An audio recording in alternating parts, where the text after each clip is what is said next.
राम सिया राम जय जय राम। आप सभी का स्वागत है हमारे चैनल जय सिया राम एपिसोड 14 में। तो पिछले एपिसोड में तुलसीदास जी को चारों रघुकुल भाइयों श्री रामचंद्र, लक्ष्मण, भरत और शत्रुघ्न के साक्षात दर्शन प्राप्त होते हैं चित्रकूट में। फिर चित्रकूट से जाते हैं काशी, जहाँ पर बहुत समय तक सत्संग आदि करके अपना समय बिताते हैं तुलसीदास जी। फिर काशी के बाद उनकी इच्छा होते है कि अयोध्या चलते हैं। तो काशी के बाद अब प्रथम बार तुलसीदास जी अयोध्या आते हैं। वहां अनेक सत्संग किए। जब एक बार सुंदर रामनवमी आई वर्ष 1631 यानी कि 1631 में, श्री रामचंद्र जी का स्मरण कर मंगल के दिन तुलसीदास जी रामचरितमानस का रचना करना प्रारंभ किए किस दिन? रामनवमी के दिन, वर्ष 1631।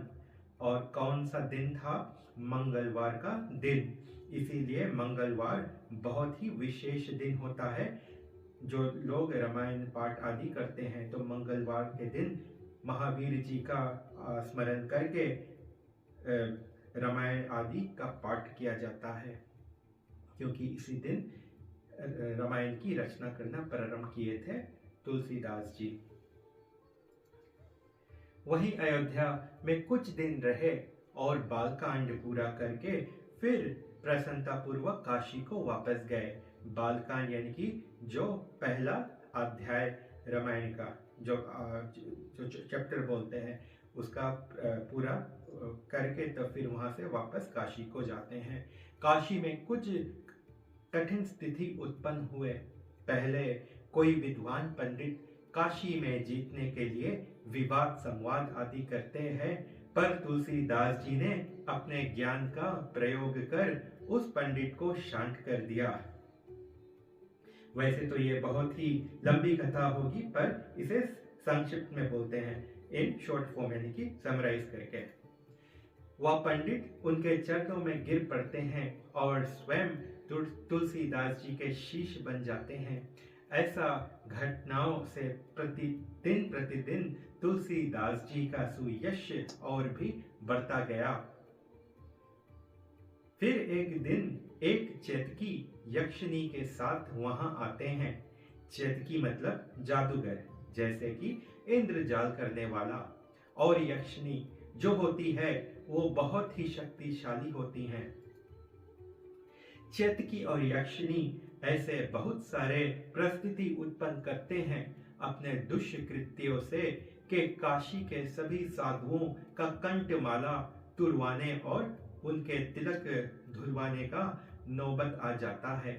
जब तुलसीदास जी के पास ऐसा करने को जाते हैं तब एक आंधी अचानक उन्हें उड़ाकर नदी में डुबाने लगती है। जिन्हें वो चेतकी और यक्षिणी जो आते हैं तुलसीदास जी के कंठमाला और उनके तिलक धुलवाने को। तो एक आंधी अचानक आती है और चेतकी और यक्षिणी को पास ही नदी में उड़ा ले जाती है और वे डूबने लगते हैं। किसी प्रकार जान बचाकर किनारे आते हैं। तुलसीदास जी से क्षमा मांगते हैं।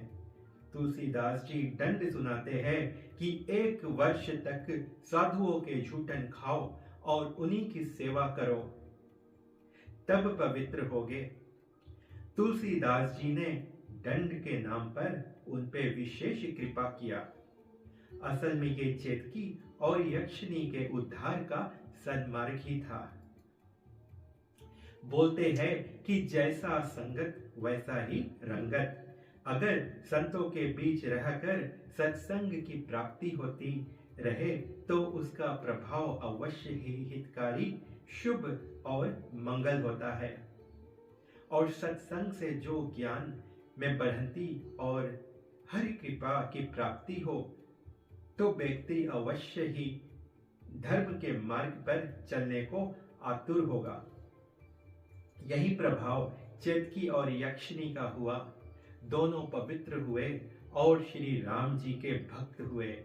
तुलसीदास जी के प्रभाव और सहयोग से अब अहंकारी और पापियों का भी उद्धार होना शुरू हुआ।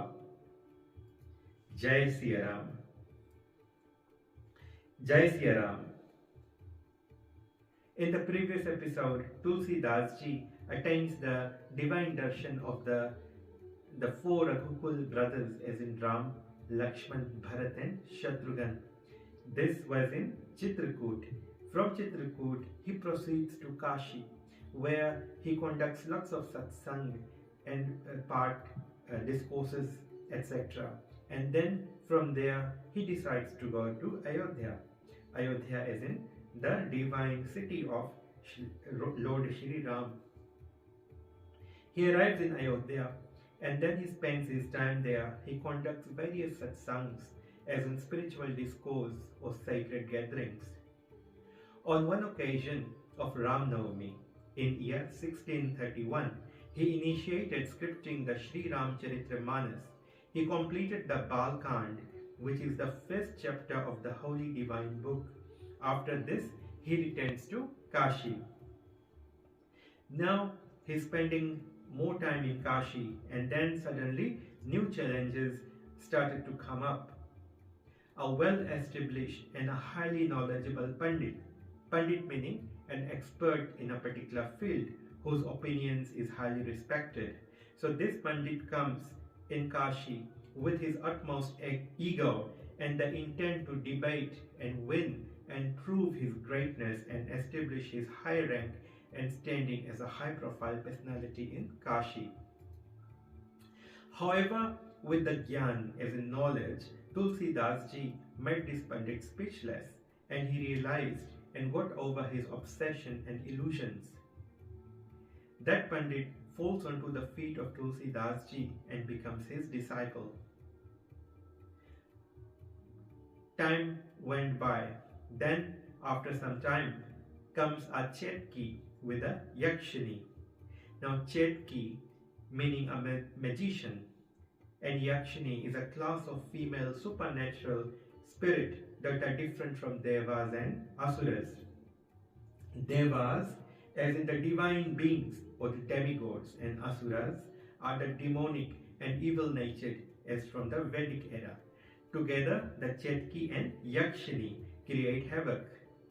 They create situations whereby they end up removing the Kantamala and Tilak of all the saints and sadhus in Kashi. Kantamala is like the rosary, a garland used to recite the divine name of the Lord, something like this.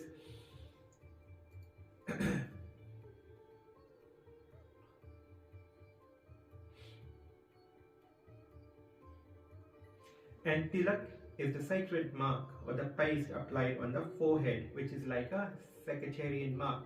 When the Chetki and Yakshini approached Tulsidas ji to remove his Kantamala and wash off his Tilak, suddenly a major strong wind, like a gale, like a tornado, blows the Chetki and Yakshini in the river, and some force keeps them immersed under the water to almost the point of drowning. Somehow, they managed to come out. They apologized to Tulsidas ji, and Tulsidas ji then announces their punishment, that for 1 year, they both need to stay in-house with saints and sadhus, save them and eat after them. Tulsidas ji declares these words as a punishment. However, in reality, it was a blessing, a way to their salvation. As a person's character takes after their experiences, their environment and interactions, hence the life with the saints for a year, saving them and constantly engaged in satsang will ultimately lead to the development in the spirituality and the right path in life. Ultimately, both the Chetki and Yakshini becomes devotees of Shri Ram. Now, even the great sinners in the society are getting influenced by the divinity of Tulsidas ji and attaining the right path in their lives, like the Chetki and the Yakshini. Until the next episode, Jai Siya Ram.